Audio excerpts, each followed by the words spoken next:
তো hello everyone, আজকে অনেক দিন পর আবারও চলে এসেছি নতুন একটি ভিডিও নিয়ে। তবে আজকে কিন্তু কোনো রকম ভ্লগ ভিডিও আমি শেয়ার করব না, বাড়ির কোনো রকম কাজকর্ম শেয়ার করব না। তবে আজকে কিন্তু তোমাদের সাথে একটা রেসিপি শেয়ার করব।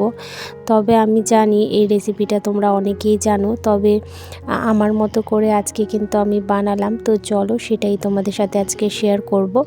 তো চলো, এদিকে আজকে করব ফ্রাইড রাইস। তো সেই জন্য কিন্তু দেখো, এই যে আমি কিন্তু চাল নিয়ে নিয়েছি। চালটাকে কিন্তু বেশ ভালো করে ধুয়ে তারপর কিন্তু ভিজিয়েও রেখেছি।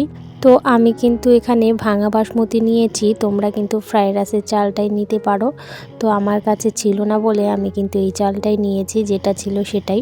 তো যাই হোক, এরপর কিন্তু চালটাকে ভিজিয়ে এদিকে দেখো এখানে একটা কড়া নিয়ে নিয়েছি, আর কড়ার মধ্যে কিন্তু বেশ খানিকটা জল দিয়ে দিয়েছি। আর এদিকে দেখো জলটা একটু হালকা গরম হয়ে এলে এর মধ্যে দিয়ে দিয়েছি গোটা গরম মশলা। তো গরম মশলার মধ্যে যা যা থাকে সেটাই দিয়ে দিয়েছি। তো এরপর দেখো দুটো তেজপাতাও দিয়ে দিলাম। তেজপাতা দিয়ে এরপর একটু সাদা তেলও আমি দিয়ে দিয়েছি। তো সাদা তেল দেওয়ার পর তারপর কিন্তু আমি স্বাদ মতো লবণও দিয়ে দিয়েছি পরিমাণ মতো। তো যাই হোক, এরপর কিন্তু সেই ভিজিয়ে রাখা চালটা আমি কিন্তু এখানে দিয়ে দেব ফুটতে। তো চালটাকে কিন্তু খুব বেশি সেদ্ধ করব না, ওই 90%-এর মতো আমি সেদ্ধ করে নেব। তো যাই হোক, এরপর কিন্তু সেদ্ধ বসিয়ে আমি কিন্তু এদিকে সমস্ত সবজিগুলোকে রেডি করে নিয়েছি। তো দেখো তোমাদেরকে একটু দেখিয়ে দিই এখানে কি কি রয়েছে। তো কাজু রয়েছে, কিশমিশ রয়েছে, এগুলোকে বেশ ভালো করে ধুয়ে নিয়েছি। আর এদিকে দেখো ক্যাপসিকাম কিন্তু অনেকগুলো নিয়ে এসেছিলো, তো সবগুলোই দিয়ে দিয়েছি। আর এদিকে নিয়েছিলাম মটরশুঁটি, আর এদিকে কিন্তু আমাদের বাড়ির আর কি জমির ক্ষেতের গাজর। তো সমস্ত কিছু কেটে নিয়েছি। আর এদিকে দেখো ভাতটা আমার প্রায় হয়ে এসেছে। তো যাই হোক, এখন কিন্তু এই ভাতটাকে নামিয়ে নেব।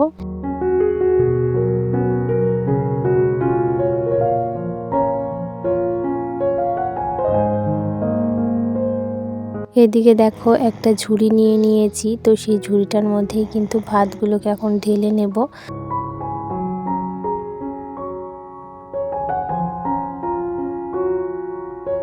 তো এদিকে দেখো ফ্রাইড রাইসের চালটাকে তো আমি বেশ ভালো করে ঠান্ডা জল দিয়ে একটু ধুয়ে ভালো করে এখন ছড়িয়ে রাখবো। তো ছড়িয়ে রাখলে কিন্তু ভাতটা একটা ভাতের সঙ্গে আর কি লেগে যাবে না। তো যাই হোক, এরপর কিন্তু চলে এসেছি আবার কড়ার এখানে। তো এই যে সাদা তেল দিয়ে দিয়েছি, আর এর মধ্যে কিন্তু অ্যাড করে দেব একটু ঘি। তো ঘি দিয়ে তারপর কিন্তু সমস্ত সবজিগুলোকে একে একে ভেজে নেব। তো ফ্রাইড রাইসের মধ্যে যত বেশি সবজি হবে তত কিন্তু খেতে বেশ ভালো লাগে। তো যাই হোক, এখন কিন্তু প্রথমে এই যে গাজরটাকে ভেজে নেব।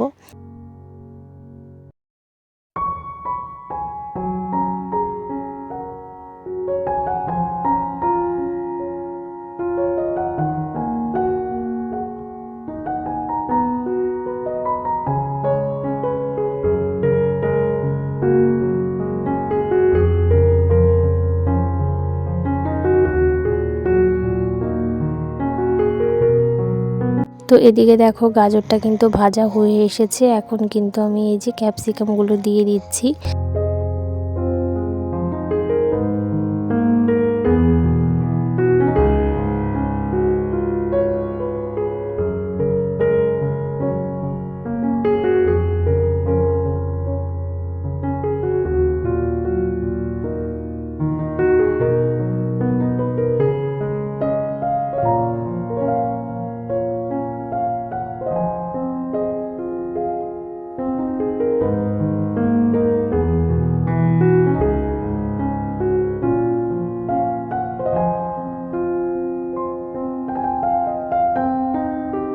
তো এদিকে দেখো ক্যাপসিকামগুলো কিন্তু বেশ ভালো করে ভেজে নিয়েছি গাজরের সঙ্গেই। তো এরপর কিন্তু অ্যাড করে দিচ্ছিলাম আমি মটরশুঁটি। তো মটরশুঁটিটা বেশ হালকা করে ভাজলেই খেতে ভালো লাগে। তো যাই হোক, এটাকেও বেশ ভালো করে নাড়াচাড়া করে নেব।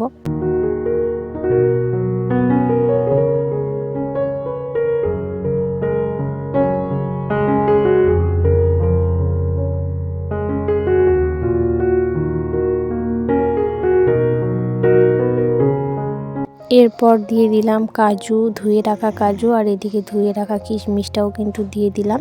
এগুলো কিন্তু একসঙ্গেই ভেজে নেব, আর এক্সট্রা করে কিন্তু ভাজলাম না। একসঙ্গেই কিন্তু সমস্ত কিছু আর কি সবজি, বাদাম সমস্তটা একসঙ্গেই ভেজে নিলাম।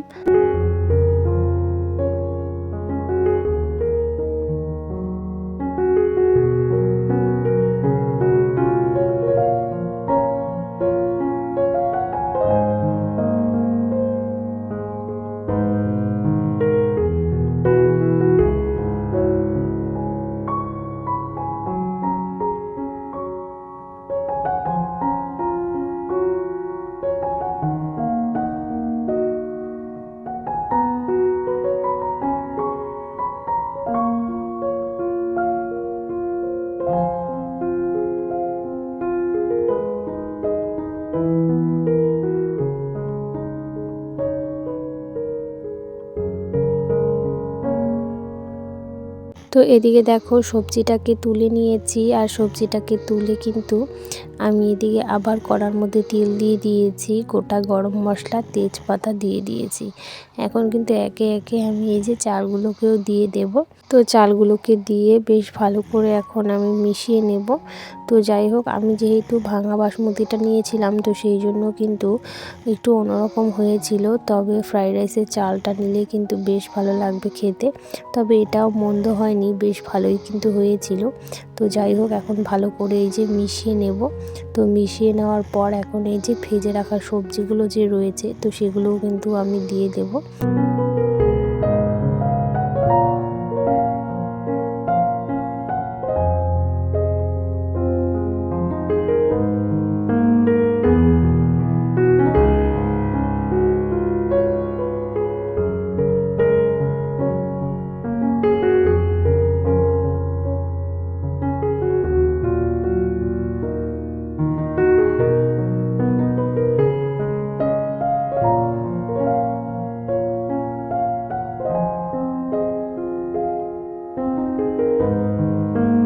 তো এদিকে দেখো, আমি কিন্তু সবজির সঙ্গে একেবারে বেশ ভালো করে মিশিয়ে নিয়েছি।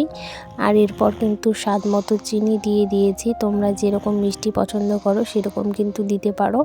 তো যাই হোক, এরপর কিন্তু আবারও ভালো করে নাড়াচাড়া করে নিচ্ছিলাম। তো যাই হোক, আজকের ভিডিওটি তোমাদের আশা করি একটু হলেও ভালো লেগেছে। যদি ভালো লাগে অবশ্যই লাইক করবে, কমেন্ট করবে, শেয়ার করবে। আর যারা চ্যানেলে নতুন রয়েছে অবশ্যই সাবস্ক্রাইব করে আমার পাশে থাকবে। তো যাই হোক, চলো আজকের মতো এই পর্যন্তই। টাটা বন্ধুরা।